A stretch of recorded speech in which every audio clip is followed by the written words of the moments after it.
Hello and welcome to WION Live broadcast from London. These are live pictures of number 10 Downing Street, where Boris Johnson, the UK Prime Minister, is about to give a statement. Gathered outside Downing Street, staff and aides. Let's listen in. New leader should begin now, and the timetable will be announced next week. And I've today appointed a cabinet to serve, as I will, until a new leader is in place. So I want to say to the millions of people who voted for us in 2019, many of them voting Conservative for the first time, thank you for that incredible mandate, the biggest Conservative majority since 1987, the biggest share of the vote since 1979. And the reason I have fought so hard in the last few days to continue to deliver that mandate in person was not just because I wanted to do so, but because I felt it was my job, my duty, my obligation to you to continue to do what we promised in 2019.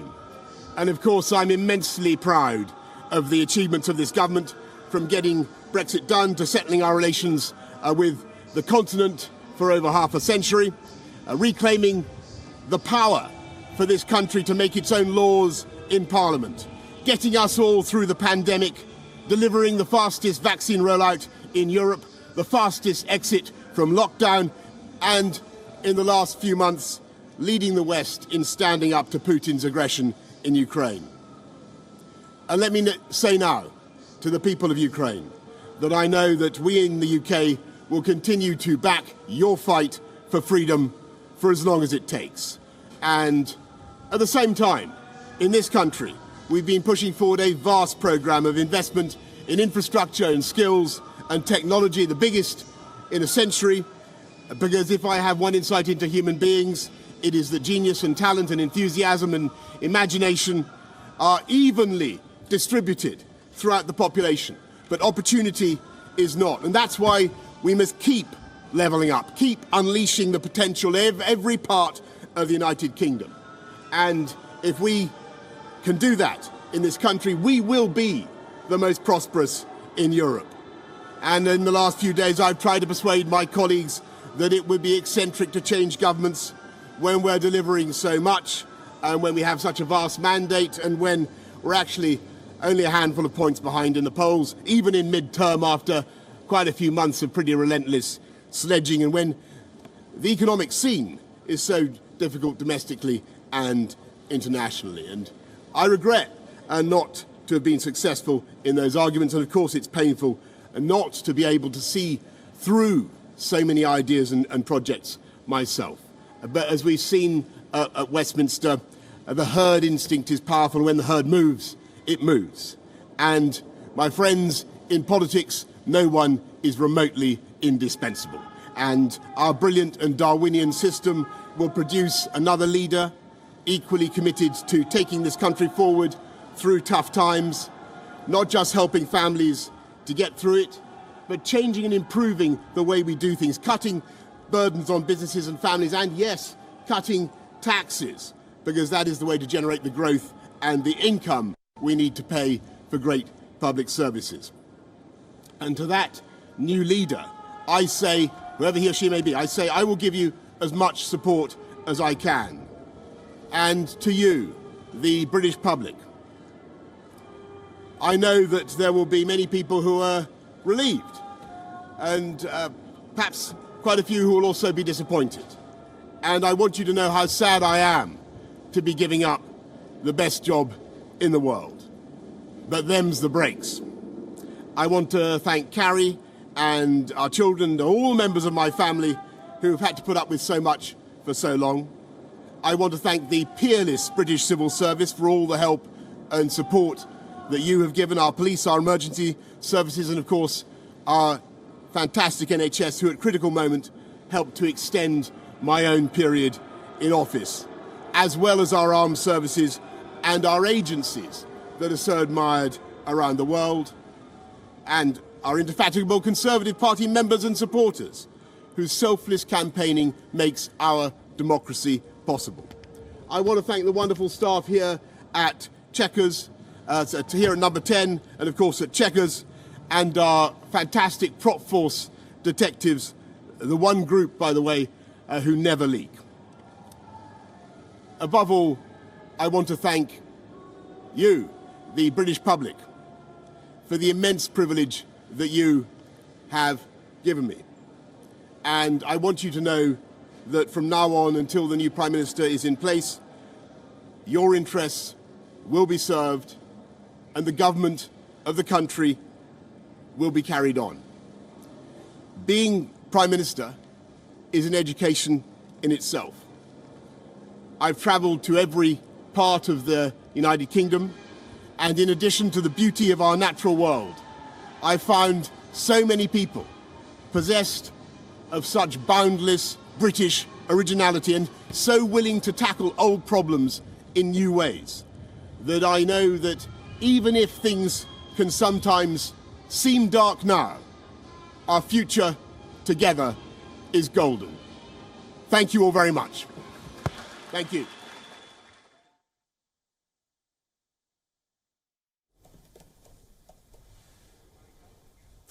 There we have it then, Boris Johnson delivering that resignation statement on the steps of Downing Street that even last night he was insisting he would not be giving. Boris Johnson confirming that the process to find a new leader for the Conservative Party will start next week. Boris Johnson also confirming that he will serve, in his words, till a new leader is in place. He made it very, very clear that this was not a move that he wanted to make himself. He talked about fighting hard in the last few days, but he said he felt it was my job, my duty, my obligation to try and stay in post. He said he was proud of achievements, he described them as, that his government has been able to achieve in the time that he has been in office. He mentioned Ukraine, and he said that we in the UK will continue to back your fight for freedom as long as it takes. He says in politics no one is remotely indispensable, and he insists he will support the next leader of the Conservative Party, whoever that is.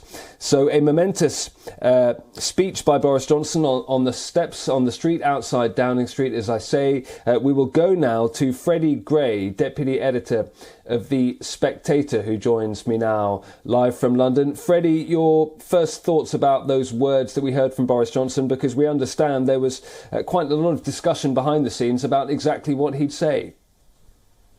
Well, Ollie, I think sort of in sum, it was actually a fairly gracious speech. There's been a lot of excited talk in London, in Westminster, in the last 24 hours about how Britain is in a sort of Donald Trump crisis moment with a leader who refuses to go in spite of all democratic conventions. I think we heard in that speech that that's just not the case. He has gone. He's gone quite graciously.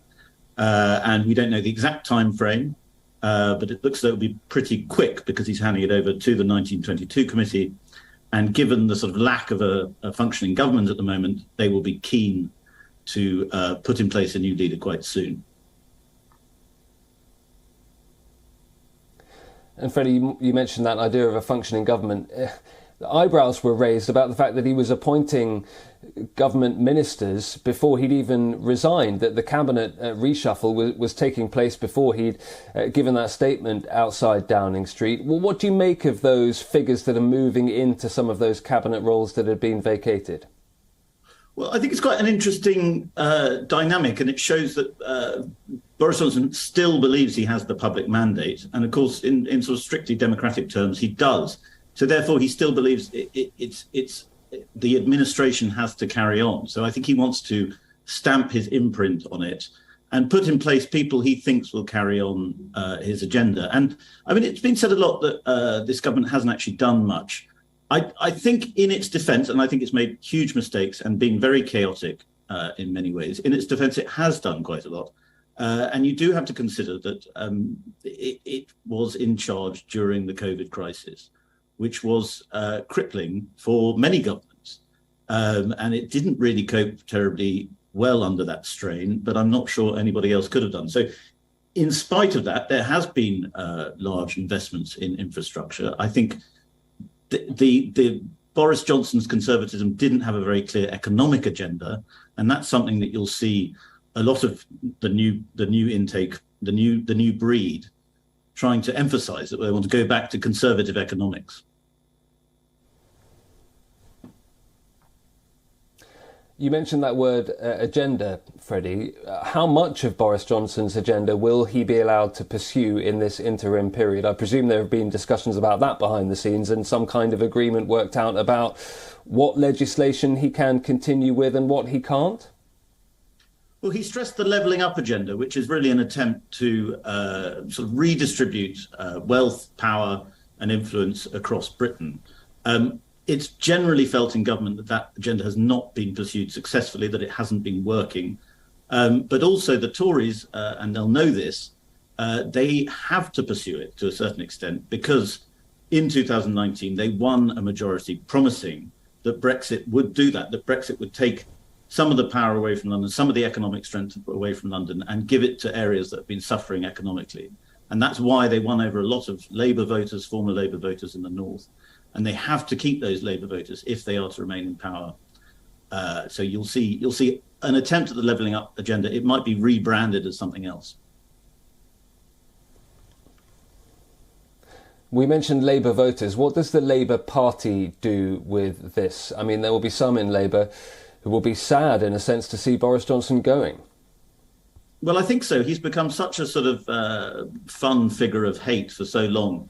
That it'll be a little bit tougher in the short term. I think in the long term, though, Keir Starmer will be pleased. I mean, everybody recognises that as an electoral campaigner, and this is where he is similar to Trump, Boris was really very, very strong.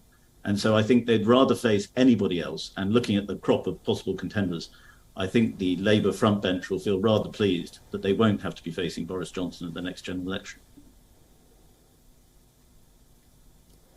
And Freddie, before we move on to what comes next after Boris Johnson, in this intervening period, given that so many of the resignation statements from ministers and junior aides in government talked about things like trust and integrity, and they questioned those things when it came to Boris Johnson's leadership, how much trust is there now in the Conservative Party that Boris Johnson will effectively do what he's told over the coming months before a new leader's in place?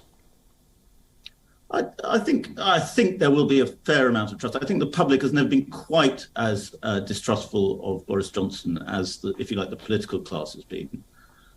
I think that generally the public are less enthusiastic about his removal as the political class are. However, I think the public will also be quite relieved that he's gone because the last few months have been torturous and problematic. And as you know, I'm sure, having covered it, the last 24 hours were spectacularly weird for Britain. You can probably see it in my face, Freddie. Finally, who's your money on? Who's next? My predictions have been so bad of late in sport and in politics, so I'm not really willing to make one. I think probably Rishi Sunak. I think Ben Wallace is the sort of front runner favourite. But I suspect, with the exception of Boris Johnson, usually the front runner gets culled. So I suspect it will default to Rishi Sunak, who has the sort of strongest team behind him and perhaps the clearest sense of an agenda.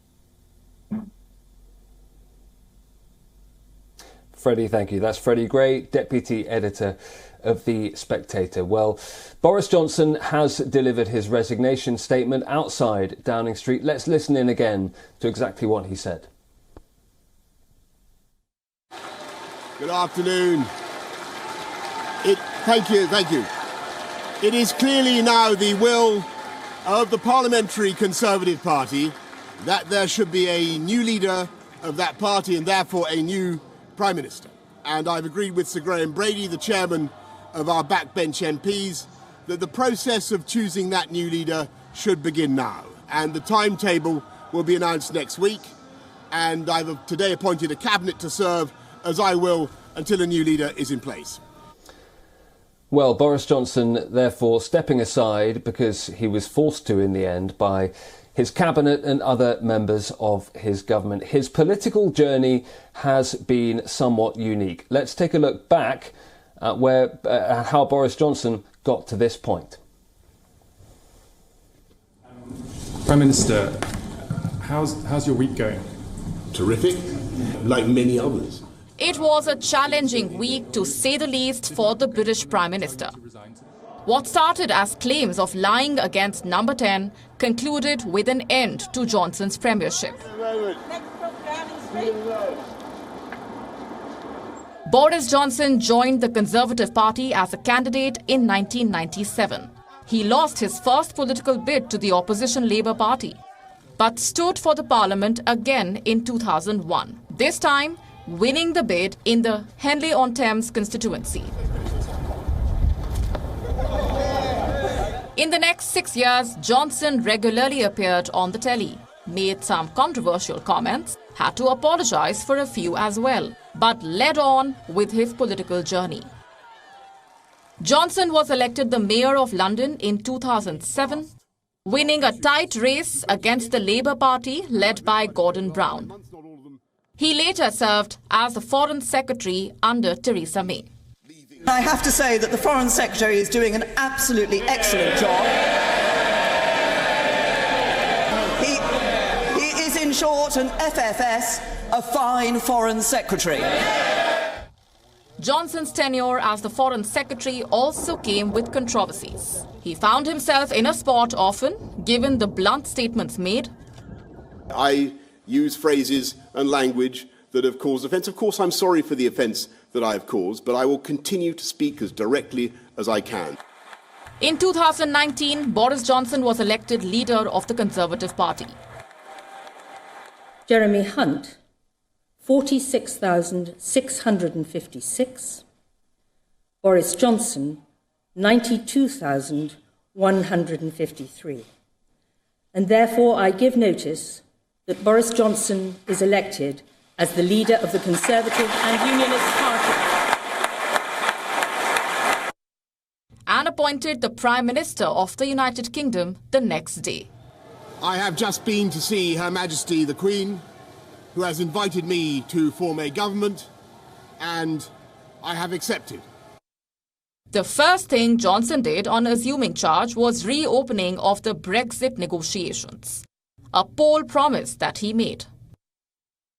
And yes, they will have an overwhelming mandate from this election to get Brexit done, and we will honour that mandate by January the 31st. Amid several deadlocks, stalled conversations, protests and opposition, the UK left the EU on the 31st of January 2020. The Tories made promises of an independent British economy, but as fate would have it, the tall claims were dampened by the COVID-19 pandemic. The time has now come for us all to do more. From this evening, I must give the British people a very simple instruction. You must stay at home. While the government's quick rollout of COVID-19 vaccine buoyed the Johnson administration, his lockdown party sank the public's trust in Number 10. Johnson has faced months of damaging revelations of parties held at his office in defiance of the COVID-19 lockdowns. The leaked images and videos started propping up in the media at the beginning of this year.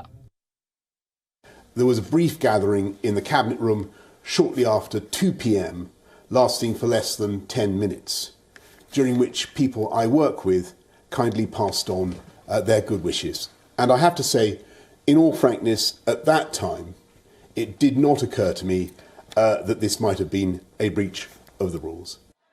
Johnson had his justifications, but they could not build back the trust of the public. Partygate was just the start of a series of scandals that would follow.